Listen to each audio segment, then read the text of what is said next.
good evening, viewers. You're watching the latest edition of 6 Stories at 6, and I am Rakshita Mishra with you. We're going to start with the big interview. Hardeep Puri speaks to Editor-in-Chief Arnab Goswami on alleged links to Epstein, on the allegations that have been leveled by Rahul Gandhi. We bring you the best of this 34-minute hard-hitting interview first on 6 Stories at 6. Also on the show, tobacco baron's brat behind the wheel of the Lamborghini in Kanpur is finally arrested.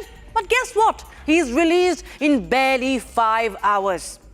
Also on the show, we bring you how a 24-year-old woman was killed after a cop who was drunk driving rams into an e-rickshaw in which she was a passenger in. We'll get you also the report by UNSC. Pakistan's link to Red Fort attack case in Delhi has been exposed in a biannual report from the United Nations Security Council Sanctions Monitoring Team. Also on the show, we bring you the latest coming in from Bangladesh, as we show you the latest updates coming in, what is happening, the first polls after Sheikh Hasina's ouster. But also, we bring you the high-stakes talks that have taken place between Donald Trump and Benjamin Netanyahu of Israel. But first, let's start with our top focus, viewers.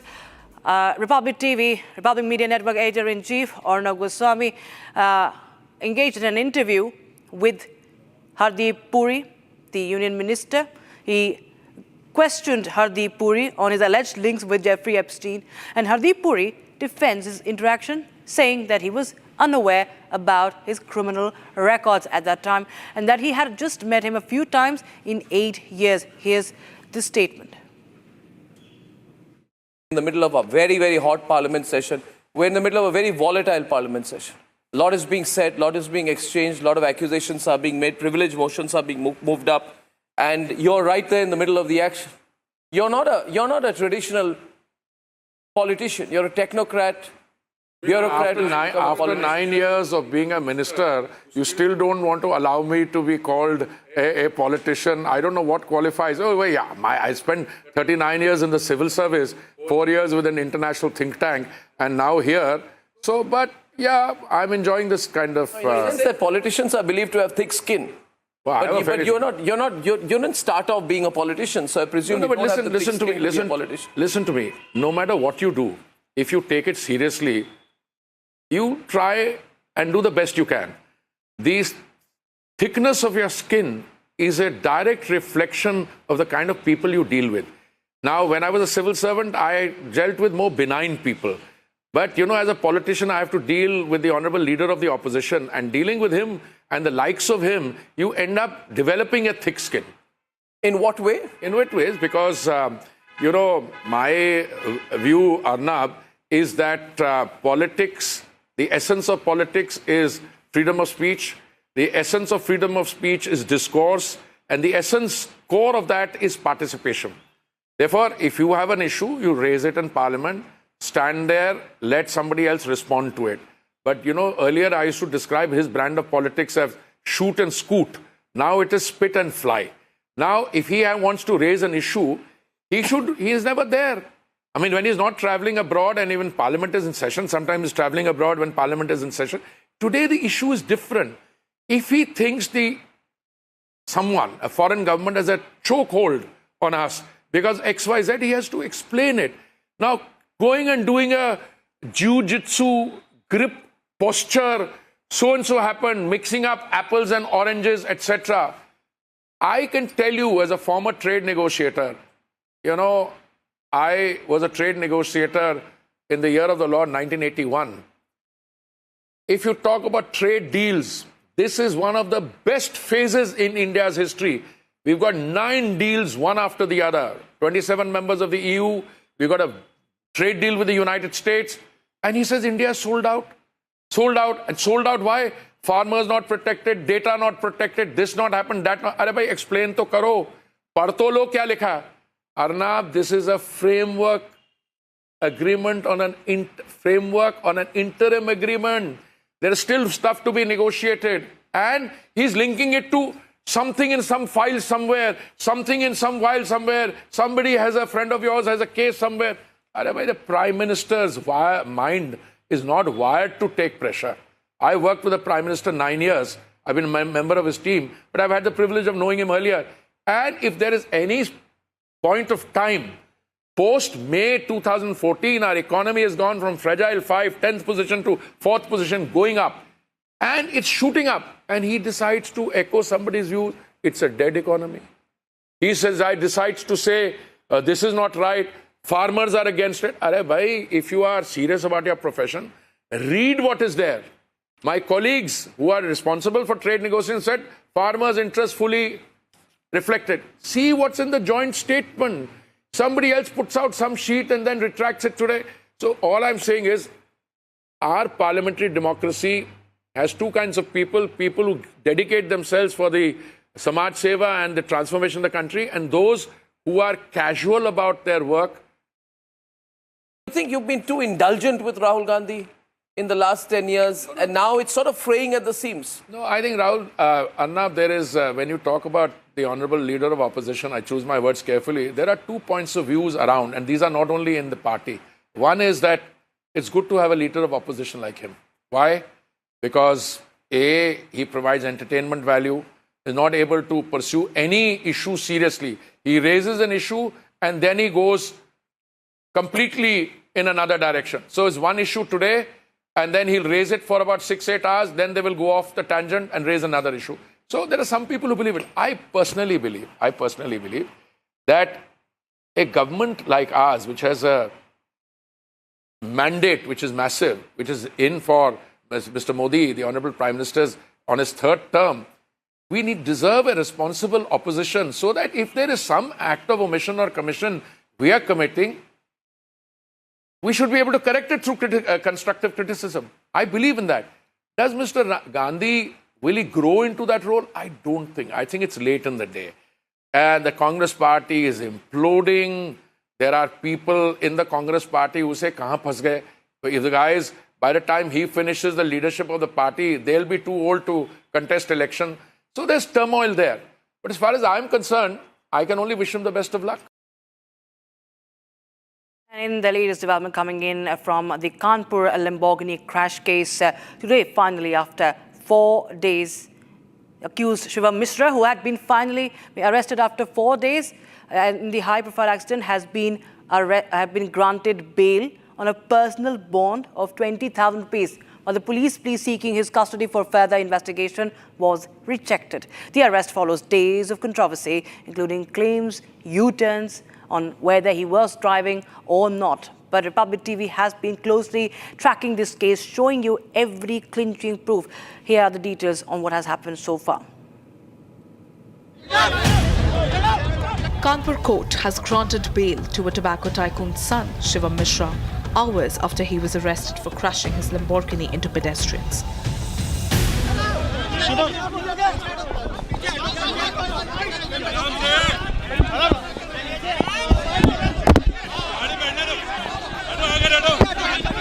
नहीं कोई नहीं कोई बात नहीं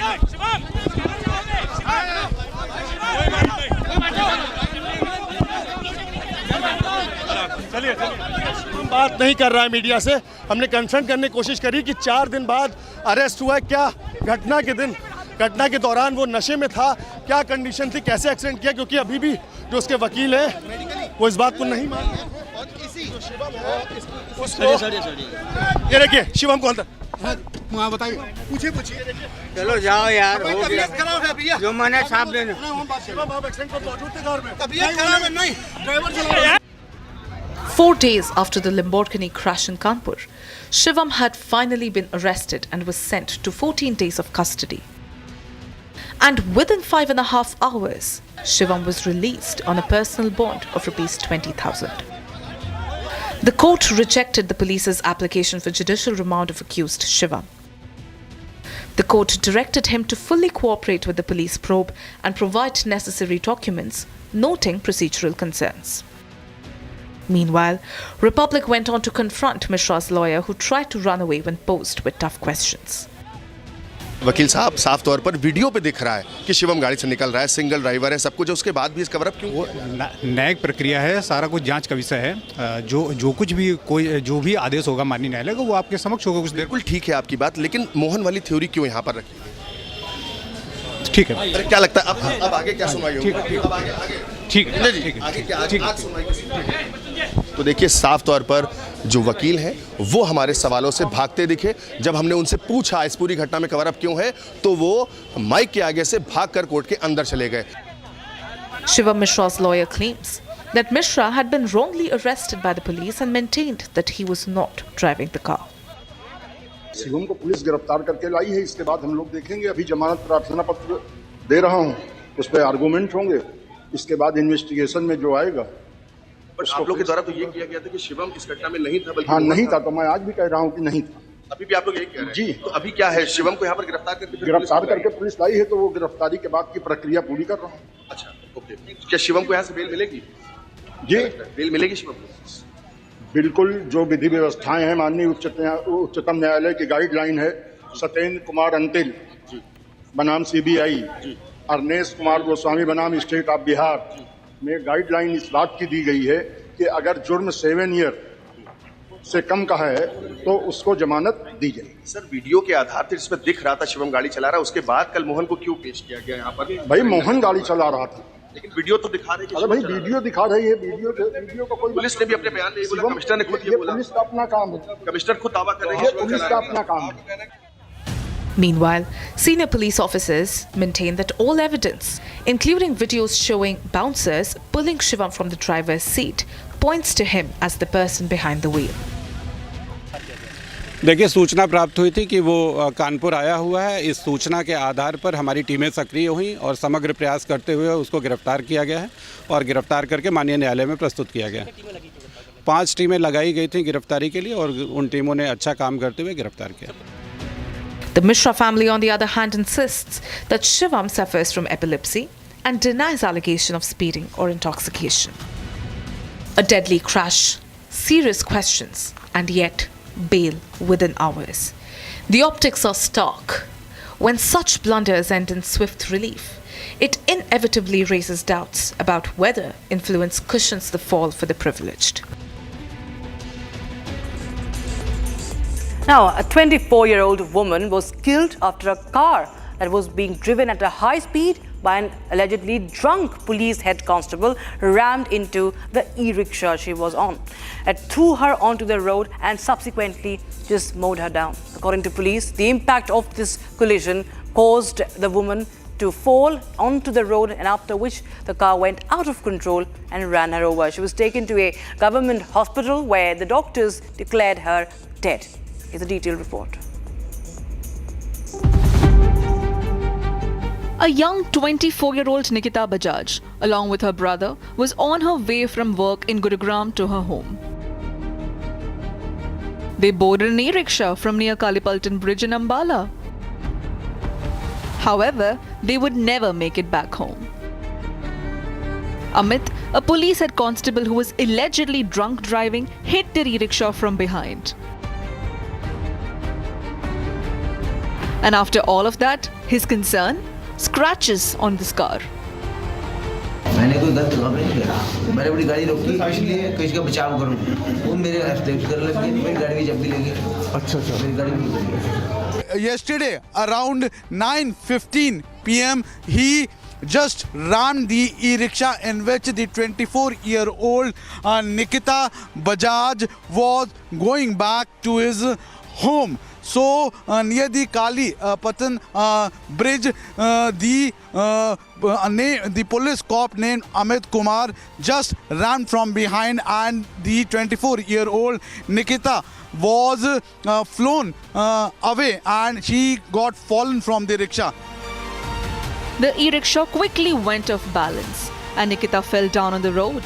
And then the car ran her over. With the help of a passerby, Nikita was immediately rushed to the civil hospital. But it was too late. The doctors declared her dead.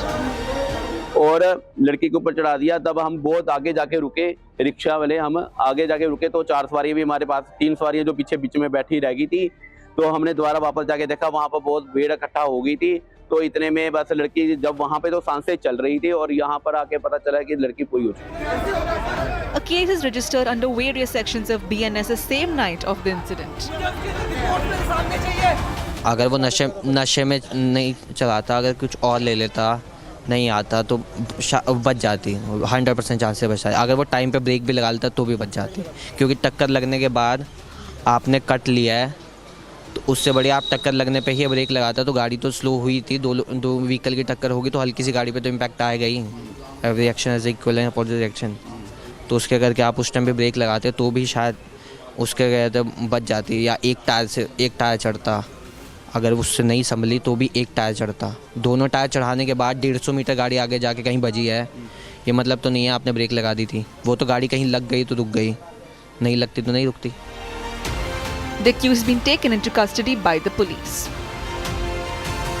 तो हमने रात ही उनके परिजनों का बयान लेकर FIR दर्ज कर दी है और अमित जो हमारा हेड कांस्टेबल है उसको अरेस्ट कर लिया और उसका मेडिकल भी करा दिया। The family of the 24-year-old young girl is shattered. An investigation into the case is underway. Now, a major revelation in the 37th United Nations report has linked Pakistan, exposed Pakistan's link to the Delhi blast. Pakistan-based terror outfit Jaish-e-Mohammed has been linked to the November 10 attack near Delhi's Red Fort. The report, prepared by UN's Analytical Support and Sanctions Monitoring Team for the Security Council's 1267 Sanctions Committee, also flags the fresh concerns over Jaish-e-Mohammed's activities, internal disagreements among the member nations and the cross-border terrorism. In fact, even it has reiterated that it was Pakistan-based terror outfit that was behind the Pahalgam terror attack. Here's the full report. A major claim in the 37th UN report links Pakistan-based terror group Jaish-e-Mohammed to the November 10th attack near Delhi's Red Fort.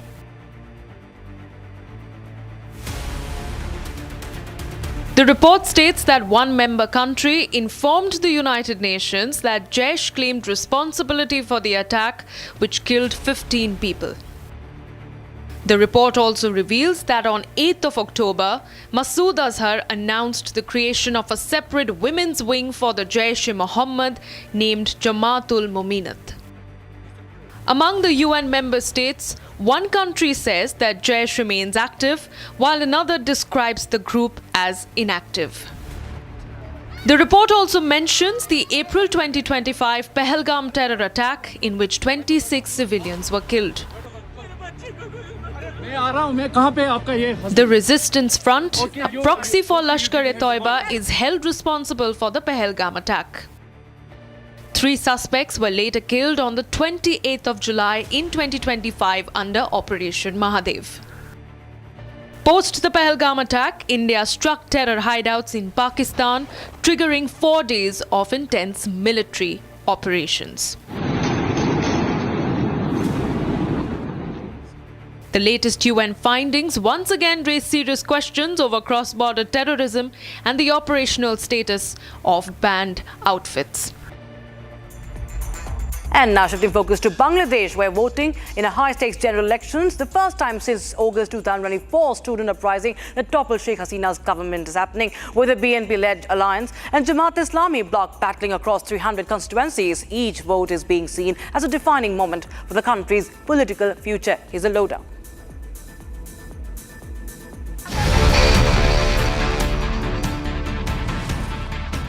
For the first time since the 2024 coup, Bangladesh is holding its general elections. Khalida Zia San Tariq Rahman and Jamaat-e-Islami's R. Shafiqur Rahman compete head-on. The two biggest groups are competing for parliamentary seats across the country's 300 constituencies. On one side, we have Bangladesh Nationalist Party, which has a 10-party alliance. On the other side, we have Jamaat-e-Islami, which has 11-party alliance. In August 2024, a student-led uprising toppled Sheikh Hasina's government, after which she fled to India. Republic brings to you live visuals from the streets of Bangladesh during the polls. Contesting this election, and who seems to be the front runner? Is it Khalida Zia's party? In this area, we are getting that BNP, the Bangladesh National Party, and Bangladesh Jamaat-e-Islami is participating as the candidates, and people are like sharing many type of things like why they are choosing their candidates because there are many kind of incidents before this election. So people are like observing the place and going back to the polling vote to make it happen in a good way. It is also the first general election after interim government headed by Mohammad Yunus took charge. Amid the elections, there was a bomb blast at the Gopalganj polling centre. The blast had left 3 people injured, which included 2 Ansar members and a teenage kid. Not only this, violence has broken out in several polling booths, which has also killed a BNP leader. This election now is not just about seats. It is about resetting Bangladesh's political future. And viewers, US President Donald Trump says that he has insisted that negotiations with Iran must continue following a high-level meeting at the White House with Israeli Prime Minister Benjamin Netanyahu. The 2 leaders discussed Iran's nuclear program, the war in Gaza and the regional developments, while Netanyahu also signed Israel onto Trump's controversial Board of Peace initiative. Here's a detailed look into what this could mean for West Asia. US President Donald Trump and Israel Prime Minister Benjamin Netanyahu met at the White House in what both sides described as a very good meeting. This reaffirmed what Trump called a tremendous relationship between the United States and Israel. But the most significant takeaway was Iran. The remarks signal that while diplomacy is the preferred path, military options remain on the table. Meanwhile, for his part, Prime Minister Netanyahu emphasized Israel's security needs amid ongoing negotiations. According to his office, the 2 leaders agreed to maintain close coordination and continued contact, which is a sign of tight strategic alignment. On the other hand, in a notable development, Netanyahu also signed Israel's membership into Trump's newly expanded Board of Peace initiative. Originally designed to supervise Gaza's ceasefire, the board is now being promoted as a broader conflict resolution platform. Trump also claimed tremendous progress in Gaza and declared that there is truly peace in the Middle East.